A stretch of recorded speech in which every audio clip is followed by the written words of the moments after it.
خداوند کے زندہ اور پاک کلام میں سے خروج کی کتاب اس کا پہلا باب۔ اسرائیل کے بیٹوں کے نام جو اپنے اپنے گھرانے کو لے کر یعقوب کے ساتھ مصر میں آئے یہ ہیں: روبن، شمعون، لاوی، یہودا، اشکار، زبولون، بنمین، دان، نفتالی، جد، آشر۔ اور سب جانیں جو یعقوب کے صلب سے پیدا ہوئیں 70 تھیں۔ اور یوسف تو مصر میں پہلے ہی سے تھا، اور یوسف اور اس کے سب بھائی اور اس پشت کے سب لوگ مر مٹے۔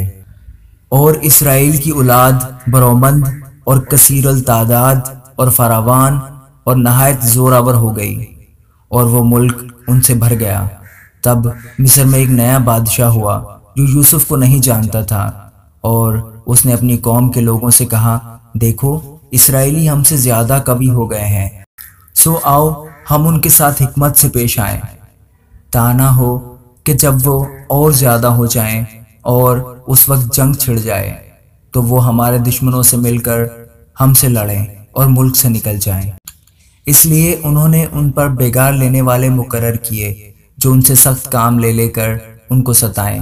سو انہوں نے فرعون کے لیے ذخیرہ کے شہر پتوم اور رامسیس بنائے، پر انہوں نے جتنا ان کو ستایا وہ اتنا ہی زیادہ بڑھتے اور پھیلتے گئے، اس لیے وہ لوگ بنی اسرائیل کی طرف سے فکر مند ہو گئے۔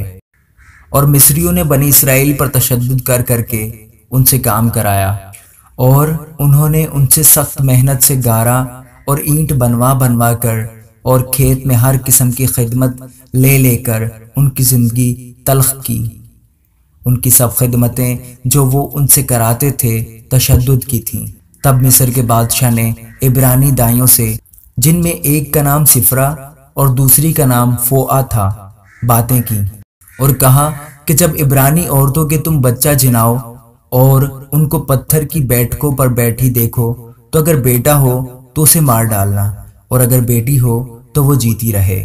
لیکن وہ دائیاں خدا سے ڈرتی تھیں، سو انہوں نے مصر کے بادشاہ کا حکم نہ مانا بلکہ لڑکوں کو جیتا چھوڑ دیتی تھی۔ پھر مصر کے بادشاہ نے دائیوں کو بلوا کر ان سے کہا، تم نے ایسا کیوں کیا کہ لڑکوں کو جیتا رہنے دیا؟ دائیوں نے فرعون سے کہا، عبرانی عورتیں مصری عورتوں کی طرح نہیں ہیں، وہ ایسی مضبوط ہوتی ہیں کہ دائیوں کے پہنچنے سے پہلے ہی جن کر فارغ ہو جاتی ہیں۔ پس خدا نے دائیوں کا بھلا کیا اور لوگ بڑھے اور بہت زبردست ہو گئے۔ اور اس سبب سے کہ دائیاں خدا سے ڈریں، اس نے ان کے گھر آباد کر دیے۔ اور فرعون نے اپنے قوم کے سب لوگوں کو تاکیداً کہا کہ ان میں جو بیٹا پیدا ہو تم اسے دریا میں ڈال دینا، اور جو بیٹی ہو اسے جیتی چھوڑنا۔ آمین۔